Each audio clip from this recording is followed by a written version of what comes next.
I ran a successful true crime podcast called Eidolon. It covered missing person cases, from legendary stories on Amelia Earhart to relatively unknown cases from the recent news. Recently, I told my 100k plus followers that I was stepping away to focus on other projects, namely my day job as an audio engineer. I told my friends that I was taking a mental health break. All the interviews with grieving parents, friends, and lovers with no closure had chipped away at my soul. I needed to reset, rediscover the beauty in this world, to forget the darkness that lurks beneath its surface. But the main reason I shuttered Eidolon, the reason I deleted all my audio files and contact sheets, the reason I promised myself I would never touch the true crime genre again was due to one person, Charnel Sam. According to his scant Patreon profile, Sam was located somewhere in the US and had plenty of discretionary income, donating to various true crime podcasts via the site. But he gave the most money to mine, having donated over $5,000 to Eidolon for the past 2 years, usually through regular $200 payments. Charnel Sam was my biggest fan.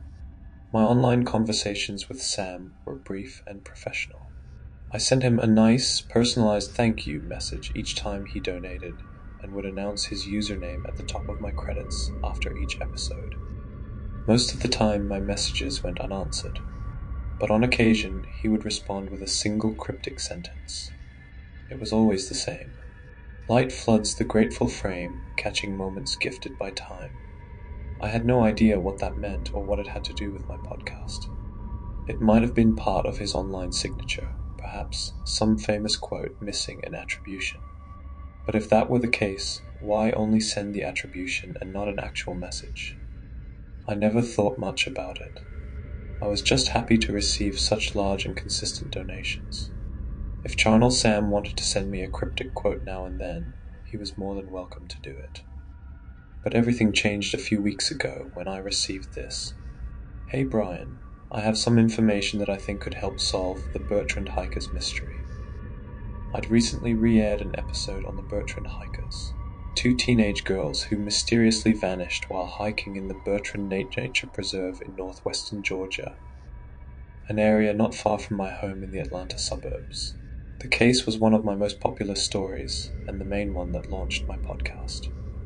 The disappearance of Heather Simmons and Alicia Gunderson is one of those local legends that everyone I grew up with knew about, but never received much national attention. As such, it was a relatively unknown missing person case when I recorded my first podcast episode on it. Though the girls were teenagers, they were not the attractive, white, blonde teens that received most of the media's attention. Heather was slightly overweight for her age, with lots of bushy, curly hair. The popular girls at her school picked on her, calling her Shamu. Alicia was pretty but still an outsider in the small town of Bertrand. She was biracial with a white Norwegian father and a Nigerian mother. Her family had recently moved to America from Bergen, Norway, and she spoke broken English. There were kids at school who jokingly referred to her as a dark elf. Both girls were 16 at the time of their disappearance. They became friends at Bertrand High, where they shared a homeroom. They played soccer and loved bands like Nirvana and the Smashing Pumpkins. They stayed up late watching John Carpenter movies and binging on popcorn and Kit Kats. They got straight A's in all their classes. They dressed up as Beetlejuice and Catwoman for Halloween one year. They were inseparable. Alicia was planning to go to Harvard Med and become a dentist when she grew up, and Heather wanted to be a wildlife photographer for National Geographic. More on that later. They weren't popular at school, but they had loving families, and they always had each other. On October 17th, 1998, Heather and Alicia biked from their homes to the Bertrand Nature Preserve, a massive park covering 80 square miles of dense forest that blanketed the low-lying mountains of the Appalachian foothills. Witnesses at the visitor center saw them arrive around noon that Saturday. They told their parents they were just going for a short hike up to Bald Head Rock, a scenic lookout about 3 miles from the parking lot where they'd chained up their bikes. Tons of people hiked the trail on the weekends, and the girls were planning to be home well before nightfall. In fact, Heather and Alicia were planning to see the movie Practical Magic with Sandra Bullock and Nicole Kidman later that night at 8 p.m. But 8 p.m. came and went, and the girls' bikes remained untouched in the parking lot. No one had seen them. No one had heard from them. By then, Heather and Alicia's parents were frantic. They'd already called 911, and a couple of officers had gone out to the Bertrand Nature Preserve to search for the missing teens. All they found were the bikes, still chained up outside the nature center. Over the following weeks, a huge search party combed the mountains.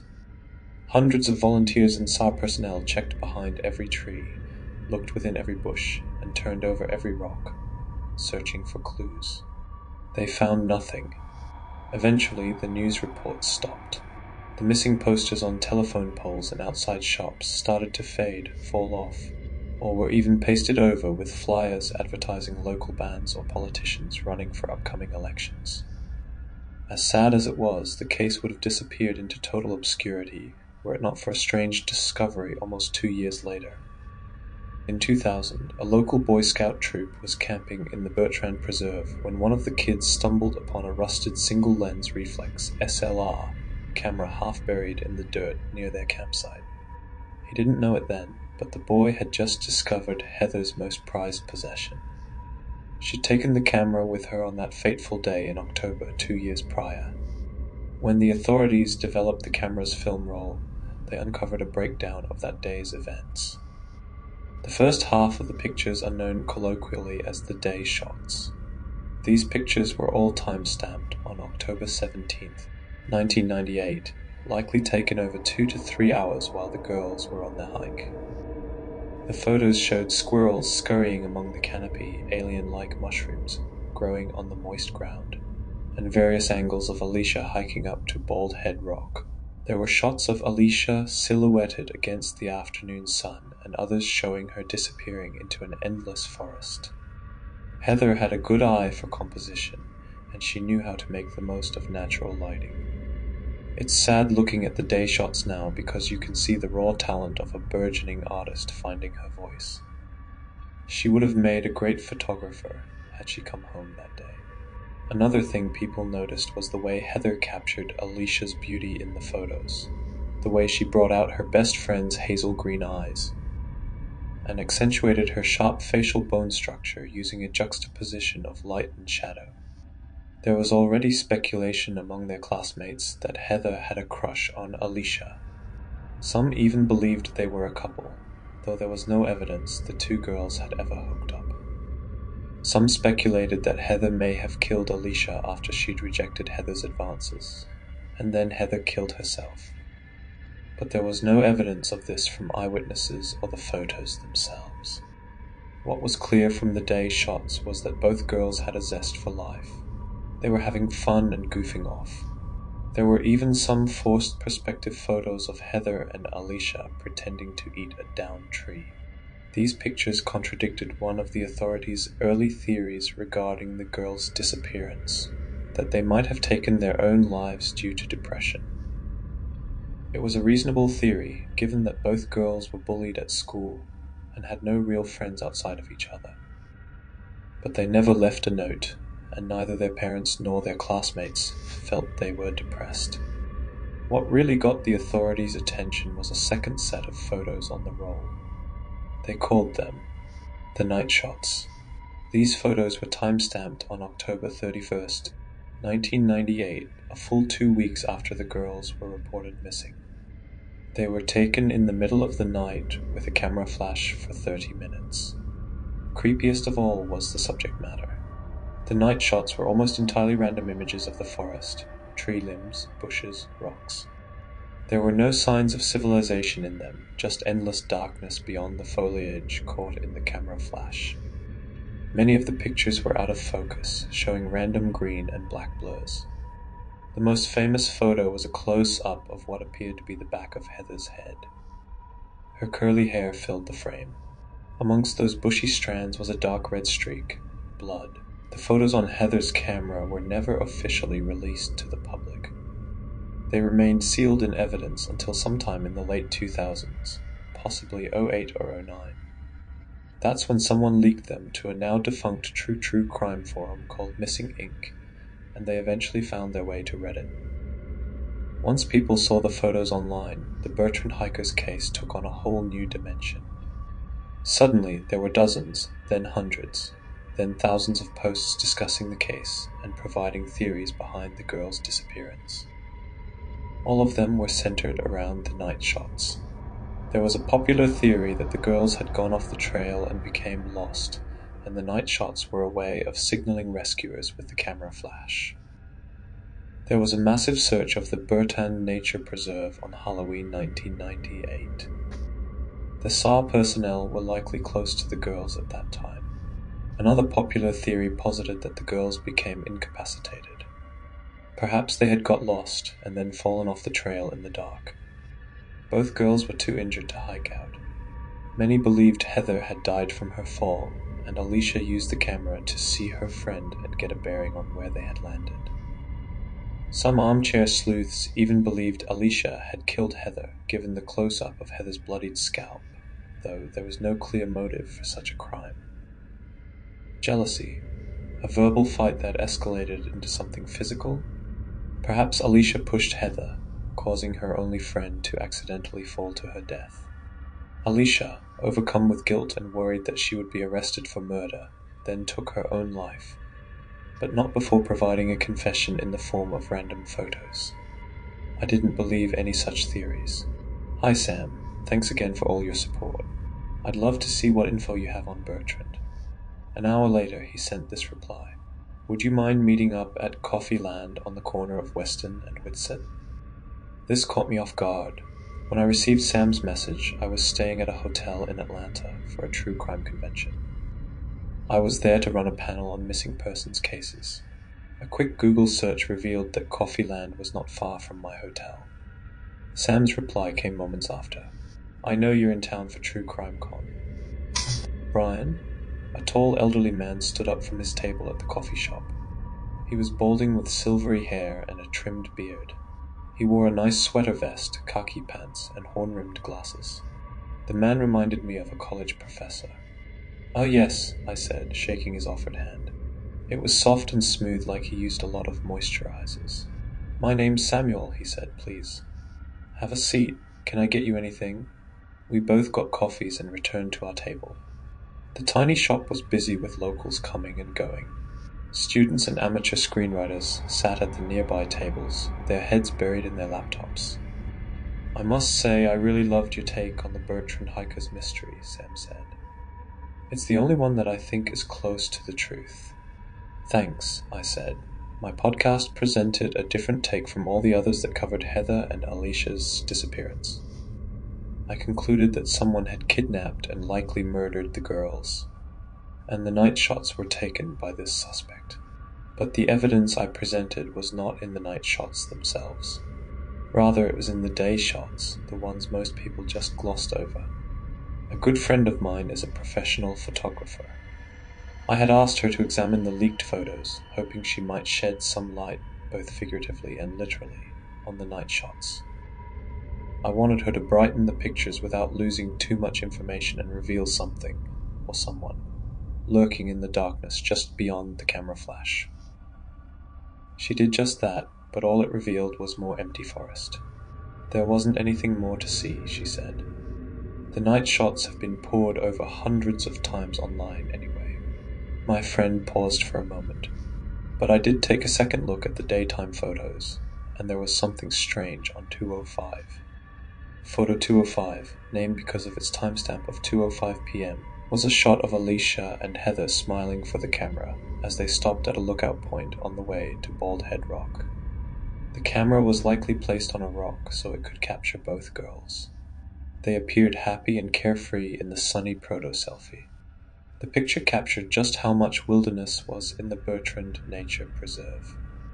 You can see a massive forest stretching for miles and miles behind them. Take a look at the bottom far right, my friend said.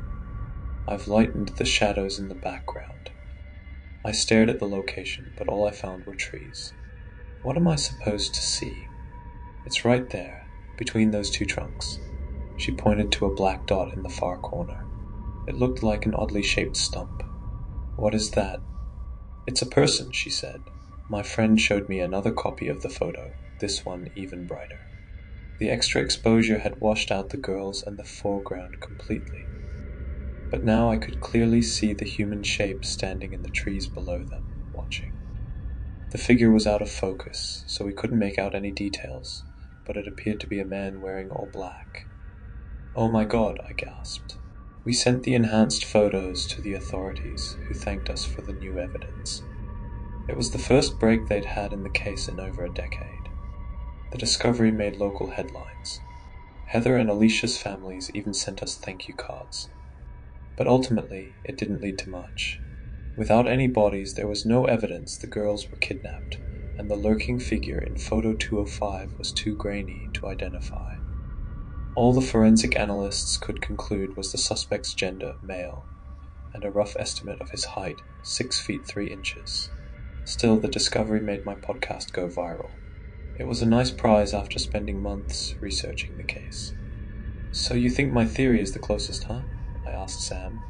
"That someone kidnapped and likely murdered them." Sam sipped his coffee. It was getting late, and the shop was starting to clear out. "More than that, I think I can prove it."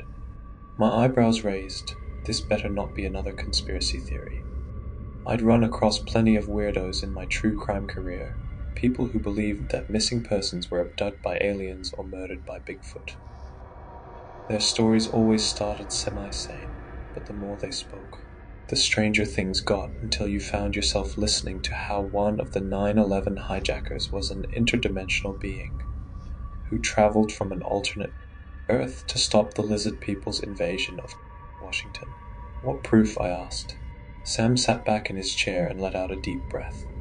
"My brother passed away a month ago," he began. He was a handful. 2 failed marriages, no kids. No friends, never got along with anyone in the family except me. He was a drunk and a compulsive gambler. Fucked over almost everyone in his life. My brother was a hoarder too. Spent most of his life roaming the country, working odd jobs in construction, and living out of a beat-up RV. When he died, I was stuck with the unenviable task of clearing out all the junk he'd accumulated in his 65 years on this earth. The stench when I opened that RV door made my eyes water. There was so much rotting garbage. Mountains of crap. I found 3 rat corpses.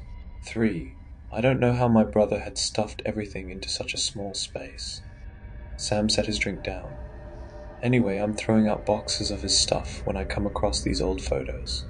And there's one on top that immediately caught my eye. You know what it was?" I shook my head.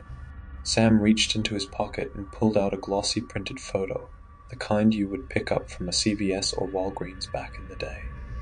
It was semi-wrinkled and smudged with grease. As soon as I saw the image, I choked on my Mexican latte. The photo showed Heather and Alicia. And not just any photo. It was a picture taken on the same day they disappeared. On the same trail up to Bald Head Rock. But this was a new photo, not part of the day shots that I'd pored over so many times. In the picture, Heather had her SLR camera slung over her shoulder. As soon as I saw that, I knew the photo wasn't from her camera. "Who took this?" Sam grinned. "My brother." "Are there others?" He nodded. "But I can't show you here." "Why?" Sam sat back in his chair, studying me with pensive eyes. "I need an assurance from you first. You want money, don't you?" I'd had armchair investigators ask for payment in exchange for evidence or interviews in the past. I always turned them down. It just felt icky. Distasteful. "Why would I ask for that?" Sam looked hurt by my question. "I've given you thousands of dollars." "Sorry, I've had bad experiences," I said, hoping I hadn't ruined the deal. "I meant no offense, and I'm very, very grateful for all your donations." "I really am." "You don't do this for the money, do you?" Sam asked. "No, of course not," I said, though even at that moment I was reminded of how often I'd hoped I could turn this side hustle into a full-time gig. Running a podcast was a lot of work and money, especially one that involved such heavy research, not to mention all the logistics involved with interviewing witnesses and loved ones. "I want to bring closure," I said. I'd always felt that the only thing worse than losing a loved one in a violent crime was having that person go missing instead. At least a murder gave you a definite answer. A missing person was like a never-ending haunting, a spirit taunting you with the possibility, however faint, of a miraculous return. "You want the truth," Sam said. "Don't we all?" Sam finished his coffee, then got up to throw it away. "I live not far from here," he said. Sam's house was a modest, one-story ranch-style bungalow. I immediately noticed an old RV in its driveway as I parked out front. I stared at the rundown vehicle as I walked toward the home's entrance. "I'm looking to sell that thing once I've finished cleaning it out." Sam was waiting on the front porch to let me in. As soon as I did, I noticed that Sam had brought much of his brother's RV hoard inside. I had to squeeze past stacks of crumpled magazines and cardboard boxes of random junk in the living room. "Sorry about all this," Sam said. "Once I discovered the photos, I decided I needed to do a more thorough investigation of my brother's belongings before throwing them all out." "It's fine," I said. The house was dark and musty. A heaviness lingered in the air. It felt like walking underwater. Sam led me to a kitchen table, the one pristine spot in the house. There, he pulled out a dusty photo album. It was big and black with a leather exterior. I found the rest of his photos in here. The album creaked as he opened it. Inside were pictures of roadside attractions, long stretches of highway, national parks, and random people. It looked like the photo journal of a relentless traveler. There were pictures of temperate rainforests in the Pacific Northwest, desert canyons, big cities, rest stops, and lots of forests. Sam stopped as he reached a section with photos of the Appalachian Mountains. "This is where it begins." The first page showed pictures of the Bertrand Nature Center and parking lot. I leaned in. There were the girls' bikes tied up outside. Flip, creek, pictures of the main hiking trail. Trees, mountain vistas. Flip, creek. There was the photo of Heather and Alicia, the same one Sam had shown me at Coffee Land. Alongside it were other photos of the girls, some of them smiling for the camera, others where they struck semi-serious poses like they were fashion models. They appeared to be having a great time. "I don't understand," I said, staring. "He took all of these." "Apparently, he'd struck up a friendship with the girls," Sam said. The old man was about to turn the page when he stopped. I instinctively reached out to turn it myself, but Sam kept the pages closed. "Sorry, I need one more assurance from you before I continue." "What's that?" I stepped back, suddenly aware of how close I'd gotten to the old man. "What I'm about to show you is very sensitive. It could do irreparable damage to my family if it ever got out," Sam said, staring into my eyes. I'd never noticed how dark his eyes were. They were a deep brown, almost black, in the low light of his house. "I need you to promise me you'll keep this a secret. You cannot tell anyone, not the cops. Not even the victims' families. No one." What? A million little alarm bells rang out in my head. "There's something wrong here." "Very wrong. I'm sorry." I kept backing away from the old man. "I need to," and accidentally stumbled into a tower of magazines, falling onto the dusty floor. Sam shot up from the table. How can he move that fast? Within seconds, the old man was looming over me, offering his hand to help me up. His spindly fingers danced in the air like spider legs. I crawled away from him, but immediately bumped into the wall. Sam had me trapped in a corner. He grinned, flashing long yellow teeth. "You want to know the truth, don't you, Brian? The mystery nags at your soul. You've been so good to me, filling this world with intriguing and tasty mysteries. I wanted to give you a little treat in return." He kept his hand out. I still didn't take it. Instead, my hand shot to my iPhone. "Do you really want to call the police?" Sam asked.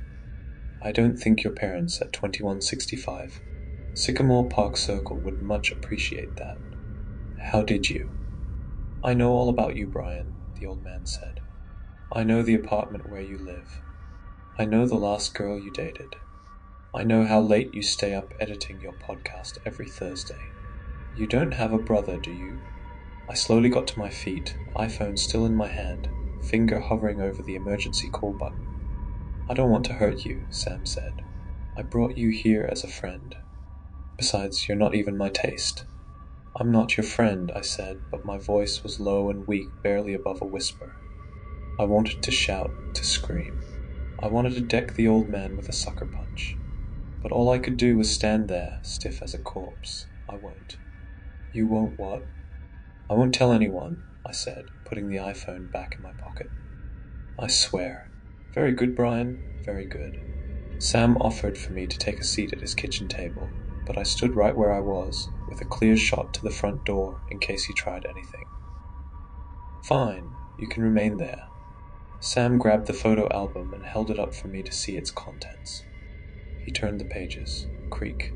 At first, I thought someone had scrawled over the photos with a red marker. But then I realized the crimson was part of the photos, each shot a different angle of the girls lying in a dark forest. They'd been ripped to shreds, limbs torn off, intestines splayed across the dirt. It was like a pack of wolves had killed them. I hunched over, fighting the urge to vomit. They didn't see me coming, Sam said calmly. But they heard me, out there in the dark, trying to capture my true form on film.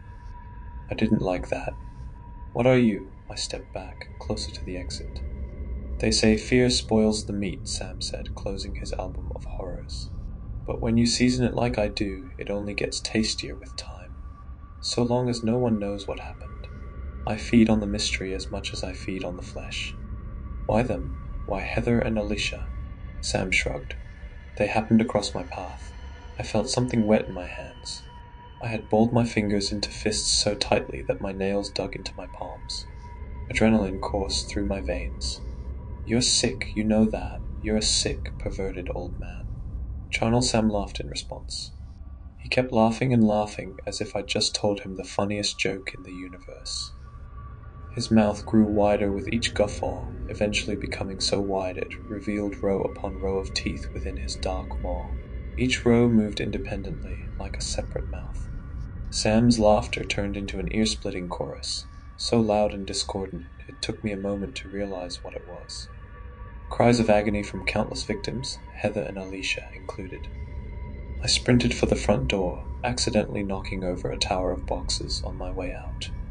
Each box contained bones, femurs, ribs, clavicles, skulls, all of them human. I called the cops as soon as I was back in my car, speeding away from Sam's house of horrors. How could I not? That creature had to be stopped. The police descended upon the location within the hour. By then, Sam, his RV and photo album were gone, but the house was still full of hoarded junk and plenty of bones.